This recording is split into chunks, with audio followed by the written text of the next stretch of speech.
Stuckey here, the divorce liberator and your favorite divorce coach. Welcome to Ask Divorce Coach. Ask Divorce Coach. So listen, as a divorce coach, I have opened up this opportunity, if you will, for all of my platforms to write in and ask divorce coach a question, right? So I'm going to come here on Fridays here on my YouTube channel. So make sure you're subscribing, make sure you're thumbsing up the videos, and I'm going to be answering some divorce questions. So as a divorce coach, I've been in this space for over 5 years publicly. I've been divorced twice, and I know a little bit about this journey of divorce, right? And so if you're new to me and you're watching, I have been out of my second marriage. I've been divorced twice, and out of my second marriage for a little over 10 years. I have blended families, I have co-parenting, I've done all those things. And so I've opened up this segment to give you an opportunity to write in and ask me some of your divorce questions or situations that you may be undergoing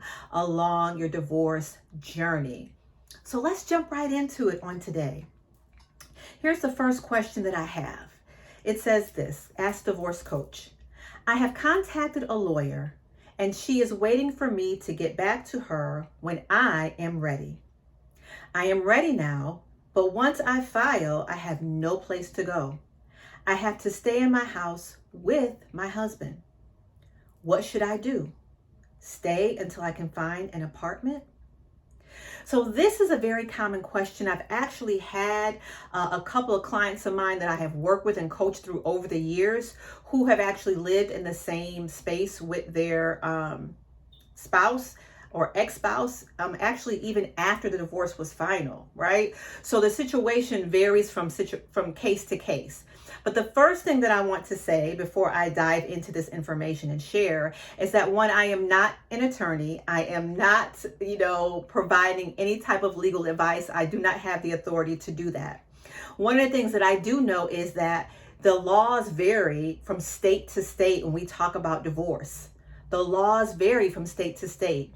So I'm in the state of Virginia, and here in the state of Virginia, you have to be actually separated, living in two different dwellings for 365 days before you can even file for a divorce, right? And I understand, having working with clients all across the country and even overseas, I've had international clients, that those laws are different, and they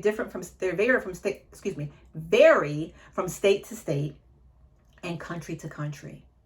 So you first have to look at what your laws are for your specific environment or state or dwelling, right? The second thing is, in this particular situation, she did not say if she has children, underage children. She did not say how long she's been married. She did not say if she was currently employed, if she had any money saved. So those are some interesting information that would be helpful for me to answer. So unfortunately, I can't really speak on whether you should stay or go and when or when not to look for an apartment, because she didn't give me any more specific details. But what I can share is my own personal experience, right? And so for me, and perhaps when I'm telling this story and this journey, that it will help her, the person who has called in, or someone who is watching, right? So I was married for 13 years. And so during the course of my marriage, for the most part, I was a stay-at-home mom, right? My professional background prior to coaching is in the healthcare field. I worked at a local hospital prior to me separating for about 2 days a month, right? To keep my licensure and certifications current. I worked a couple of days a month, and I was homeschooling my children at the time. My ex-husband was the primary provider and was in charge of all the finances. Okay, so let me be very clear. So what happened when we made a decision to split up, there was a situation that happened which caused us to have to literally split up. He moved out, and the girls and I stayed in our dwelling for about 6 months. And so during that 6 months, I had to, of course, make some decisions. I tried to get as many extra hours as I could at that time, working extra hours. And I just also have to say that I don't have any family even currently in the state that I'm living in, or even at that time. So there was no grandmother, no auntie, cousins or anything like that to help take care of my children. I mean, I had a couple of friends who could babysit a little bit, but I didn't have that safety net, if you will, right? So I just want to share that because those things are very relevant when you're going through these situations and circumstances as a woman, from financial, for support, physical and financial. And so after about 6 months, I knew maybe a few months prior to actually moving in that December that we were going to be leaving. We were going to move, and I made a decision to leave our home. Okay. And so I began to, like I said, take on as many hours as I could. I did not have I did not have a full-time position. I was just picking up hours as much as I could whenever I could. And I started looking for a place, and I found a place that was actually about 20 miles away from where we were living. And I believe God just worked it all out. I got favor with the landlord, and we moved in literally on faith. And I know some people don't want to, hear those things. They want everything to be factual, but I can only tell you my story.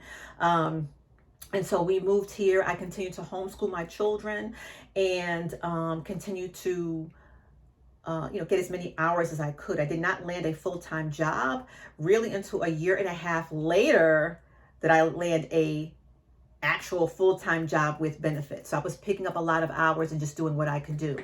However, with that being said, and so this may be relevant to the person who wrote in, is that when I asked about whether you had children, how long you've been married, because you may qualify for temporary spousal support that could help you get an apartment, even if you are working, or if you have children, will you be applying for child support, and what are the ages of the children, and what will that transition look like, right? And again, so for me, prior to me moving, I did file for child support. Took me a while to receive that, but I did pretty quickly within a few months began to receive temporary spousal support because I was underemployed. And so those things sort of helped keep me afloat with the extra hours and things that I had until I landed a full-time job. And so really there was a period for me where there was a lot of, month by month,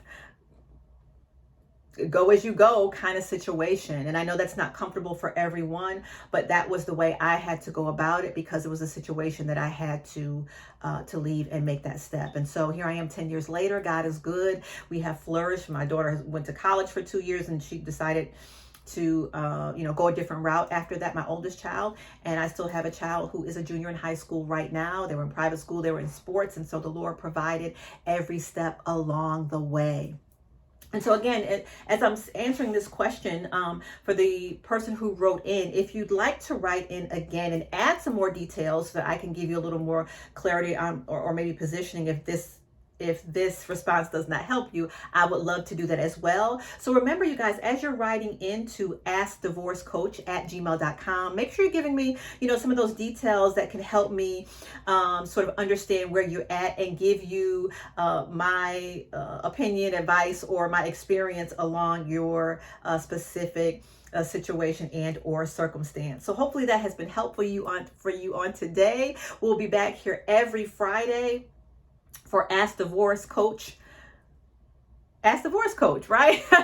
So you can send your questions, comments, or relationship questions to askdivorcecoach@gmail.com. And so again, I'm Andrea M. Stuckey. Thank you so much for joining my channel here on YouTube. Make sure that you subscribe, thumbs up, and check out some of the other videos that I have here on the channel. So I look forward to talking to you soon, and I'll see you next time.